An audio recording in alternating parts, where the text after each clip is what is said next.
If you're a boomer like me, tonight you have evidence that the Democratic Party is done. And I'm not talking about Democrats who are New York older Democrats, many of whom are extremely left-wing, have never met a left-wing cause they don't like. I'm talking about Democrats like me. I'm a gay guy. I'm 65.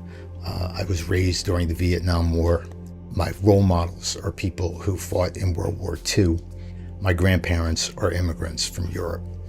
And unfortunately, this country has become something I no longer recognize.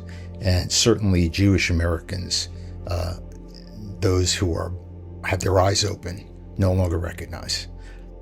The profoundness of the lack of information and understanding of history that today's youth has, being molded by people like Cenk Uygur, whatever his name is, from the Young Turks, a screaming lunatic who is a Turkish-born Muslim who started a show named The Young Turks, which is named after the revolutionaries in the Muslim Ottoman Empire over a century ago.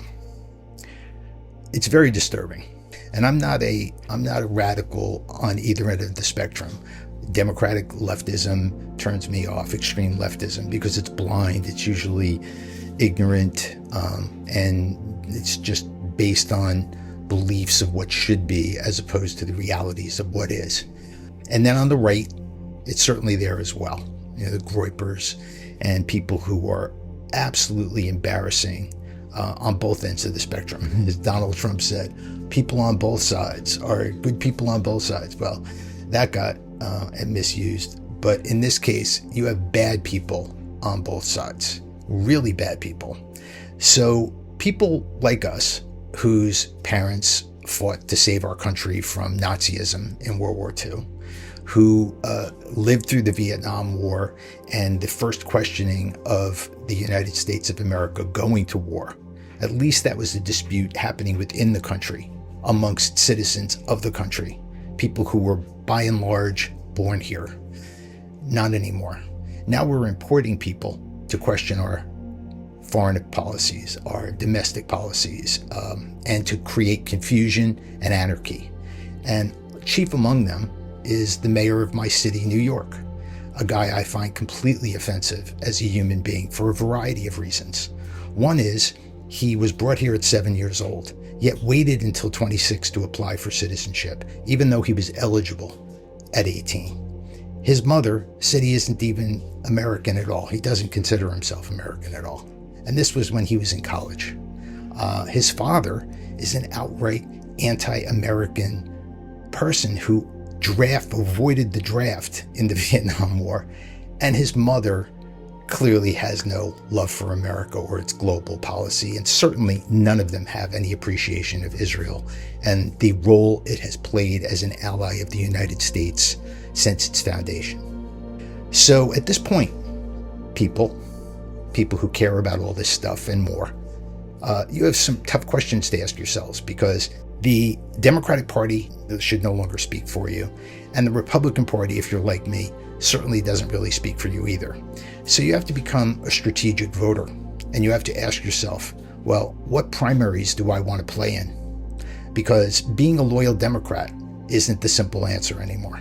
Now you have to ask yourself, what elections are coming up, and what do I want to be registered as, and how will I vote in a general election regardless of my party registration? So first, you have a gubernatorial race coming up in New York this year. Is Bruce Blakeman the best candidate?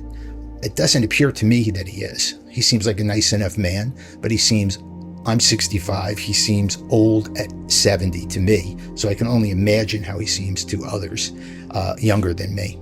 And then you've got Kathy Hochul, who is ridiculous. I've always felt that way about her. She is a former NRA A+ rated NRA member, a woman who was shooting guns when she was running for Congress and voting in favor of NRA policy on gun control. And she becomes governor and becomes the queen of anti-gun legislation. Why? Not because she believes any of this stuff. It's because she's capitulating to the dominant forces in her party in the race she's running in. Different than an upstate New York congressional race, she's running statewide in a very liberal state, has to win votes in New York. Anyway, Kathy Hochul isn't going to save you from these radical lunatics in the Democratic Party. She's just not. And Bruce Blakeman probably isn't going to win. But you should start getting used to the concept of voting for Republicans in this election this year. We do not need any more radical politicians in New York. You had a chance 4 years ago when Tom Suozzi challenged Kathy Hochul in a primary. She was a fresh incumbent governor, and nobody wanted to oppose her. Well, now she's an unpopular, longer-term governor who has absolutely no ethical or philosophical foundational core. And she has empowered a radical, some would say communist, mayor of New York City and those who follow him. And it has subsequently led to where we are tonight. Votes in Congress against Israel by the Democratic Party.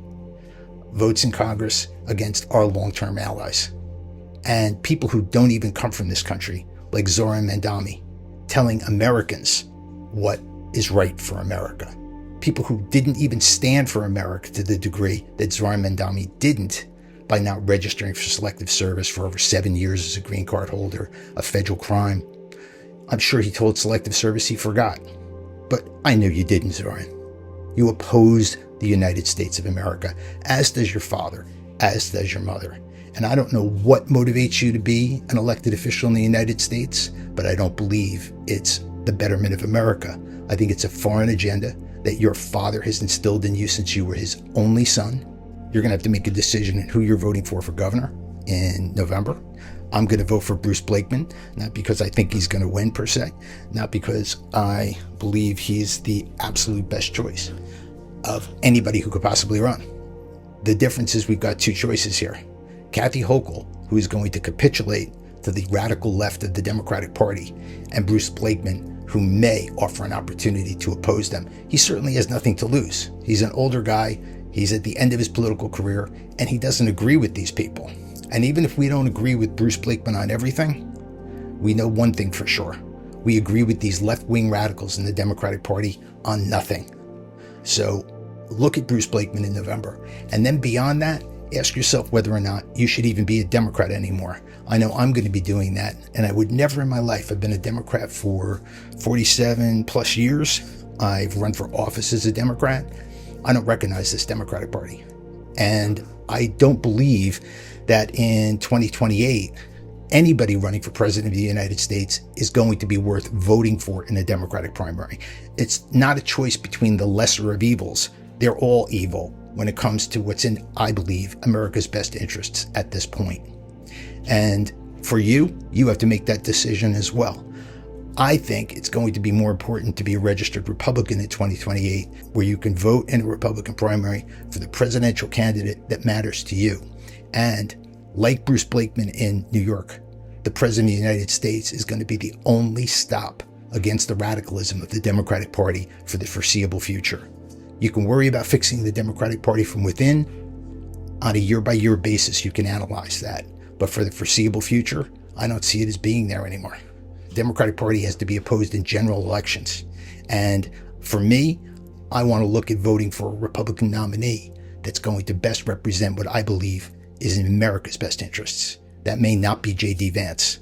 In my opinion, it's Marco Rubio. I'm not a Republican yet. But at this point, by 2028, I will be.